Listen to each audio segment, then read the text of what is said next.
Again, welcome to our YouTube channel AMR Classes. Or dear students, the last lecture we have discussed subject verb agreement, lecture 7 or 8, and now we discuss lecture 9. If you are new on my channel, please subscribe my channel so that you can get notification and study properly at your home. So dear students, अब तक हम lecture 8 और 9 को discuss कर चुके हैं और आज हम 9 को डिस्कस करने वाले हैं। 7 और 8 लेक्चर को डिस्कस कर चुके हैं सब्जेक्ट वर्ब एग्रीमेंट के।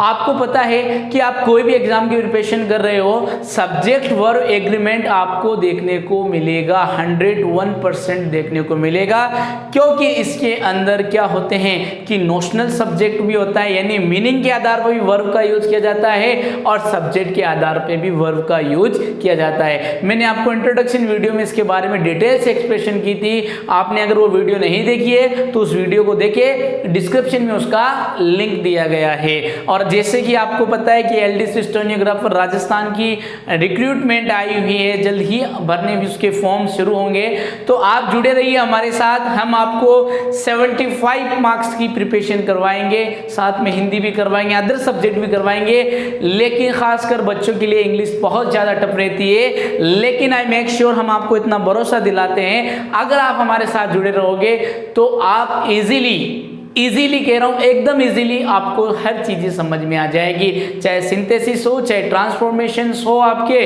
चाहे आपके सब्जेक्ट वर्ब एग्रीमेंट हो, चाहे आर्टिकल्स हो, यानी पार्ट्स ऑफ स्पीच हो, कुछ भी हो, सारे टॉपिक क्लियर करवाऊंगा और आपको रीडिंग कॉम्प्रिहेंशन को भी सोल्व करना सिखाऊंगा, किस स्ट्रेटजी से हमें रीडिंग कॉम्प्रिहेंशन सोल्व करना है। अब पहला क्वेश्चन यही बनता है कि क्या स्ट्रेटजी होती है। तो स्ट्रेटजी प्यारे विद्यार्थियों, कि जब तक आपको ग्रामर का और वोकैबुलरी का ज्ञान नहीं होगा तो आप रीडिंग कॉम्प्रिहेंशन नहीं कर सकते, चाहे आपके पास कितनी ट्रिक्स हो, आप कितने स्ट्रेटजी लगा लो, जब तक आप मॉर्फोलॉजी का मतलब स्टडी ऑफ वर्ड्स, यानी जब तक आप एंटोनियम्स, synonyms, one word substitutions and idioms and phrases, और मैं कहूँ कि आपके पार्ट्स ऑफ स्पीच में और आपके एडवांस एंड बेसिक ग्रामर, जब तक ये चीज़ें आपके क्लियर नहीं होगी तब तक आप रीडिंग कॉम्प्रिहेंशन पे अप्रोच लगाना नहीं सीख सकते।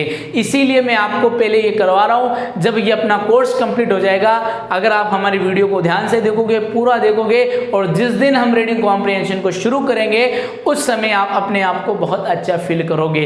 क्यों करोगे? क्योंकि right that time you have a knowledge about the vocabulary and grammatical knowledge. With the help of then you can solve easily reading comprehension, यानी इनकी सहायता से आप रीडिंग कॉम्प्रिहेंशन को चुटकियों में कर लोगे।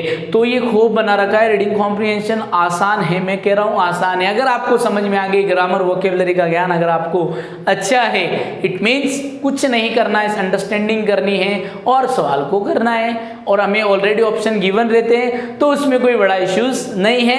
तो आपको वीडियो पूरी देखनी है, चाहे ग्रामेटिकल हो, चाहे वोकैबुलरी हो, सारी कंप्लीट करनी है, क्योंकि मेरा टारगेट यही है कि इन पे अच्छी अप्रोच करके अच्छा नॉलेज देके आपको उस रीडिंग कॉम्प्रिहेंशन पे लाऊं। तो आइए आज के स्टेट को, आज के लेसन को, आज के सेशन को शुरू करते हैं। और आज का सेशन हमारा सब्जेक्ट वर्ब एग्रीमेंट से रिलेटेड है और 9th सेशन है।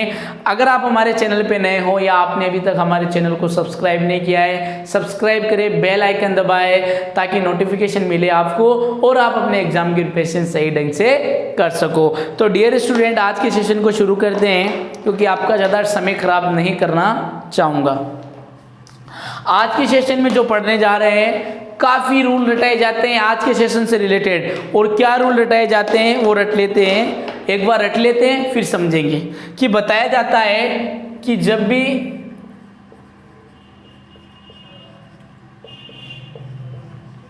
जब भी हमारा सब्जेक्ट दो नाउन से जुड़ा हो, यानी उनके बीच में अगर प्रीपोजिशन आए, अगर हमारे सब्जेक्ट में प्रीपोजिशन आए और हमारे पास दो नाउन रहे, तो आने वाले पहले वाले सब्जेक्ट के अनुसार अपन वर्ब का यूज करते हैं।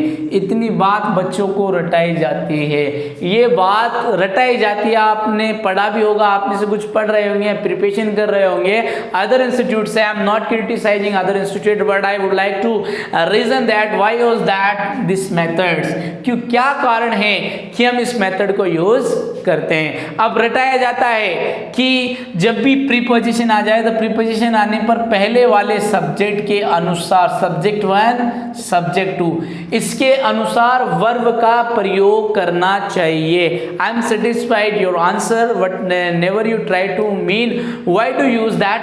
ऐसा क्यों होता है, क्यों होता है ऐसा, क्या आपने कभी जानने की कोशिश की?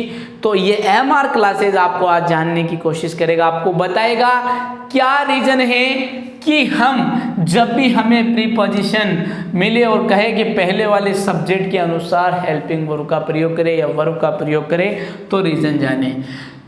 तो देखो प्यारे विद्यार्थियों, प्रीपोजिशन अपन पढ़ेंगे और ऐसे मेथड से आपको प्रीपोजिशन क्लियर करवाऊंगा, आपने शायद पढ़ा नहीं होगा अपनी लाइफ में, ये मैं आपसे वादा करता हूँ। बहुत ही बेहतरीन तरीका आप लोगों के लिए मैं लेकर आऊँगा। It's my personal efforts, it's my personal experience. क्योंकि अगर हम किताबों के मुताबिक अगर प्रीपोजिशन को पढ़ते हैं और जिस समय हमें क्वेश्चंस मिलते हैं तो हम क्वेश्चंस पे अप्रोच नहीं लगा पाते, वहाँ पर हमें सवाल सही नहीं होता। क्योंकि जब हम बुकीज नॉलेज की तरह पढ़ेंगे, बुकीज नॉलेज मीन्स हम बुक के अंदर जो लिखा है और उसके अनुसार पढ़ा कि इनका मतलब होता है मैं, पर, के अंदर, ऐसे पढ़ेंगे तो हम कभी भी प्रीपोजिशन को क्लियर नहीं कर सकते। But I will teach the preposition with the separate method, we can say that unique methods। मैं आपको एक यूनिक मेथड से पढ़ाऊंगा, ऐसी मेथड से प्रीपोजिशन पढ़ाऊंगा। इसके बाद हम आर्टिकल्स को शुरू करेंगे और आर्टिकल्स के बाद अपन लेंगे प्रीपोजिशन को, क्योंकि ये बहुत ज़्यादा इंपॉर्टेंट है और टफ भी पढ़ते हैं बच्चों पे, इसीलिए हम मिनी पोर्शन को पहले करवा रहे हैं ताकि बच्चे अगर कोई भी एग्जाम की प्रिपरेशन कर रहे हैं, उन्हें डाउट है तो अपनी कम समय में ये प्रिपरेशन कर सके। तो यहाँ पर मैंने आप लोगों को कहा है कि मैं आपको प्रीपोजिशन डिफरेंट मेथड से पढ़ाऊंगा, शायद आपने अपनी लाइफ में नहीं पढ़ा होगा। It's my personal method, it's my personal experience, it's my personal efforts. ठीक है, तो अपन प्रीपोजिशन पढ़ेंगे, घबराना नहीं है, सारी चीज़ें आपकी क्लियर होगी। अब बात कर लेते, अभी फिलहाल इतनी इन्फॉर्मेशन जान लेते हैं कि देखो प्यारे विद्यार्थियों, अगर मैं एक सेंटेंस लिखूं, सेंटेंस में लिखूं कि he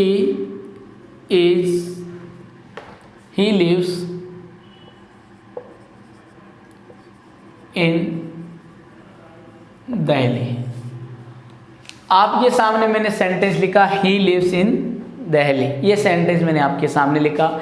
जो चीज़ समझाने की कोशिश करना उन समझना, आज आपके सामने जो इसका बिहाइंड रीजन है, क्या कारण है कि पहले वाले ही सब्जेक्ट के अनुसार प्रीपोजिशन का प्रयोग करना है, क्या कारण है। सीधा बच्चों को लिखा जाता है कि जब दो नाउन के बीच में प्रीपोजिशन आ जाए तो पहले वाले सब्जेक्ट के अनुसार वर्ब का प्रयोग करें। लेकिन क्या आपने कभी जानने की कोशिश की क्या कारण है ऐसा जिसके कारण हम पहले वाले सब्जेक्ट के अनुसार ही वर्ब का प्रयोग करते हैं? तो जानते हैं, आपके सामने मैंने एक सेंटेंस लिखा, He lives in दिल्ली।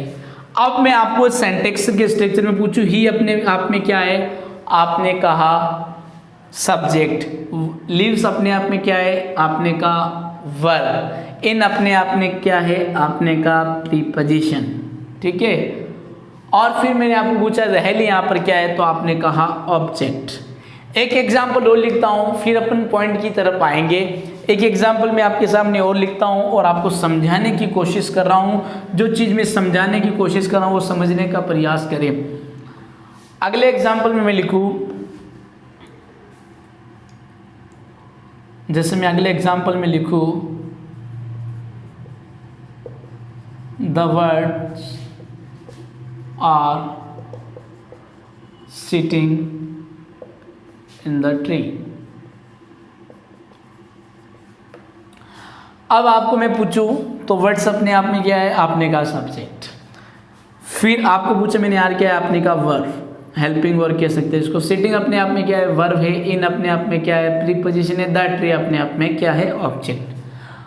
अब यहाँ पर आप देखो, दोनों सेंटेंस की अगर बात करें, ये इनके बाद क्या आ रहा है प्यारे विद्यार्थियों? इनके बाद कौन सा केस आ रहा है आपके? इनके बाद ऑब्जेक्ट केस आ रहा है। कौन सा केस आ रहा है? Object case. पहले वाले सेंटेंस में भी इनके बाद ऑब्जेक्ट केस, दूसरे वाले सेंटेंस में भी इनके बाद ऑब्जेक्टिव केस। ध्यान से सुन लेना, अगर आपके आज के रीजन को आपने जान लिया, कभी भी रटने की जरूरत नहीं है कि जब भी प्रीपोजिशन आए तो दो नाउन के बीच में प्रीपोजिशन आए तो पहले वाले सब्जेक्ट के अनुसार वर्ब का प्रयोग करते ही, आपको रटना नहीं है, रीजन जाने। तो यहाँ पर मैं बात करूँ तो इनके बाद दहली अपने आप में क्या है, objective case. In the tree भी अपने क्या है, ऑब्जेक्टिव केस। इतनी बात मैंने आपको समझाई कि यहाँ दोनों क्या है, ऑब्जेक्टिव केस है। अब यहाँ आप देखो ये ऑब्जेक्टिव केस है, ये क्या है आपका ऑब्जेक्टिव केस है। क्या आपको ऑब्जेक्टिव केस के बाद कोई हेल्पिंग वर्ब नजर आ रही है? ध्यान से सुनना, ऑब्जेक्टिव के बाद आपको ऑब्जेक्टिव केस के बाद कोई हेल्पिंग वर्ब नजर आ रही है? क्या हम लगाते हैं इस सेंटेंस में मैं लिखूं the words are sitting in the tree, क्या इसके बाद हमें कोई हेल्पिंग वर्ब लगा रहे हैं? लगा रहे हैं क्या? नहीं लगा रहे हैं। आपका आंसर आएगा सर नहीं, इसके बाद हमें हेल्पिंग वर्ब की जरूरत ही नहीं है, क्योंकि अपना सेंटेंस क्या हो रहा है, क्लियर हो रहा है। या मैं कहूं कि ऑब्जेक्ट केस अपने बाद क्या नहीं लेता, वर्ब को नहीं लेता। देखो प्रीपोजिशन है और प्रीपोजिशन के बाद आने वाला कौन सा केस, ऑब्जेक्ट केस। कौन सा केस, ऑब्जेक्ट केस। और ऑब्जेक्ट केस अपने बाद क्या नहीं लेता, प्रीपोजिशन वर्ब नहीं लेता। क्या नहीं लेता, वर्ब नहीं लेता, क्योंकि ऑब्जेक्टिव केस को वर्ब की आवश्यकता ही नहीं होती है। यहाँ पर आप देख लो, ही लिव्स इन दिल्ली, क्या दिल्ली को प्रीपोजिशन वर्ब की आवश्यकता है? नहीं है, क्योंकि यहाँ पर बात खत्म ही हो रही है। समझ में आ गया कि वह कहाँ रहता है, दिल्ली में रहता है, तो आगे हमें वर्ब की जरूरत नहीं है। इस सेंटेंस में अगर अपन देखें the words are sitting in the tree, आप इसमें देख सकते हो कि इसमें बात पूरी कंप्लीट हो रही है, अपनी बात क्या हो रही है, कंप्लीट हो रही है। तो इसका मतलब हमें आगे किसी वर्ब की जरूरत नहीं है, आगे किसी वर्ब की जरूरत नहीं है। तो हमारे पास रीजन निकल के आता है कि प्रीपोजिशन जो होते हैं अपने बाद कौन सा केस लेते हैं, आपने कहा ऑब्जेक्टिव केस। प्रूव करिए, हमने ये चीज आपको प्रूव की एग्जाम्पल में, समझ में आ गए। अब जो मेन बात है वो आपको समझनी है। प्रीपोजिशन अपने बाद में क्या लेते हैं, ऑब्जेक्टिव केस। क्या लेते हैं, ऑब्जेक्टिव केस, ठीक है, क्या लेते हैं, ऑब्जेक्टिव केस। और ऑब्जेक्टिव केस क्या नहीं लेता, वर्ब नहीं लेता। ऑब्जेक्टिव केस क्या नहीं लेता, ध्यान से समझना एक एक चीज को। प्रीपोजिशन अपने बाद क्या लेते हैं, ऑब्जेक्टिव केस। आपने कहा ऑब्जेक्टिव केस, ऑब्जेक्टिव केस क्या नहीं लेता, वर्ब नहीं लेता। यही कारण है कि जब दो प्रीपोजिशन के बीच में, जब दो नाउन के बीच में प्रीपोजिशन आ जाए तो पहले वाले सब्जेक्ट के अनुसार ही वर्ब का प्रयोग करते हैं। समझ में आ गया। अब रटना नहीं है, अब क्या नहीं करना है, रटना बिल्कुल भी नहीं है। कॉन्सेप्ट बिल्कुल क्लियर हो चुका है कि प्रीपोजिशन के बाद आने वाला ऑब्जेक्टिव केस, और ऑब्जेक्टिव केस कभी भी वर्ब को नहीं लेता, यानी ऑब्जेक्टिव केस के बाद हमें वर्ब की आवश्यकता नहीं होती। यही कारण है कि पहले वाले सब्जेक्ट के साथ हम वर्ब का प्रयोग करते हैं। आपने देखा आपके साथ रीजन बिहाइंड था, जो आपका रीजन बिहाइंड था वो अब क्लियर हो चुका है। अगर आपको वीडियो अच्छा लग रहा है तो लाइक करें, शेयर करें और कमेंट करें। आपके शेयर करने से हो सकता है जो विद्यार्थी इसमें कंफ्यूज है उसको रटना पड़ रहा है, अब उसको रटना ना पड़े, वो बंद कर दे।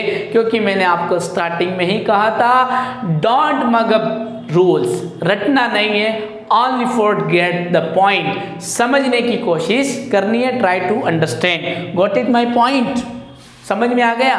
तो यहाँ पर अपना रीजन क्लियर हुआ। क्यों क्लियर हुआ कि प्रीपोजिशन अपने बाद ऑब्जेक्टिव केस लेता है और ऑब्जेक्टिव के बाद हमें वर्ब की आवश्यकता नहीं होती। यही कारण है कि हम पहले वाले सब्जेक्ट के अनुसार वर्ब का प्रयोग करते हैं। ये तो हुआ पहला रूल्स, प्रीपोजिशन से रिलेटेड क्लियर हो गया। अभी एग्जाम्पल करेंगे, समझ में आ जाएगा। अब आइए एक और नियम को डिस्कस कर लेते हैं। नियम नहीं कह सकता मैं, इसको कॉन्सेप्ट करूंगा, क्योंकि मैं कॉन्सेप्चुअल आपको चीजें समझाने की कोशिश कर रहा हूं। देखो अभी क्वेश्चंस करेंगे, समझ में आ जाएगा, बिल्कुल घबराना नहीं है आपको, सारी चीजें क्लियर हो जाएगी।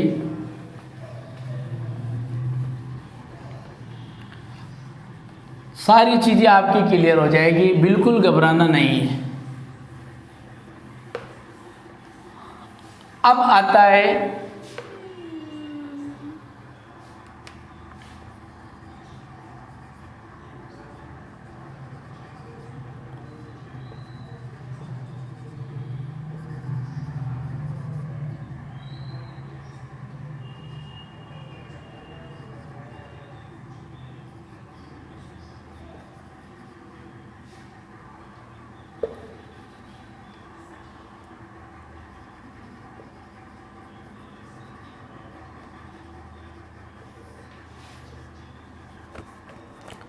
अब ये स्ट्रक्चर आता है, क्या आता है, ये स्ट्रक्चर आता है और इस स्ट्रक्चर में बताया जाता है कि मोर देन के बाद अगर नाउन आ जाए, मोर देन के बाद क्या आ जाए, नाउन आ जाए, तो हम कौन सी वर्ब को यूज करेंगे, सिंगुलर वर्ब को यूज करेंगे।